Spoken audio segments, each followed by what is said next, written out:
Blessed morning sa atong tanan. So naalang ko napaminawan ba about bitaw sa dapat imuto di ay nato sa atong life day no. Kasagara man good no sa ato mga um sa kung saan lang atong imuto ba bata pa ta, love is blind mga muto-muto, pero kita day nga mga Kristohano dapat imuto nato is na karon ba na ako na realize baga parang love the Lord with all your heart, with all your mind, with all your soul, no? Kay siya man gud ang tag-iya sa aton kinabuhi. Kay kung wala ang Dios, wala man gyud tay arang mahimo, no? So kana siya nga moto mo na siya ang maghatag sa ato og kana bitang kaisog, no?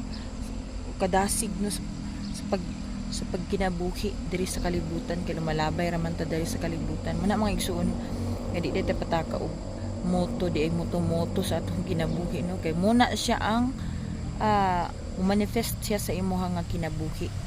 So muna karon nga ato na gyud i-sure, no? I-sure na gyud nato mga igsuon ang pinaka the best na moto para sa ato ang kinabuhi. Nahigugmaon nato ang atong Dios labaw sa tanan butang, no?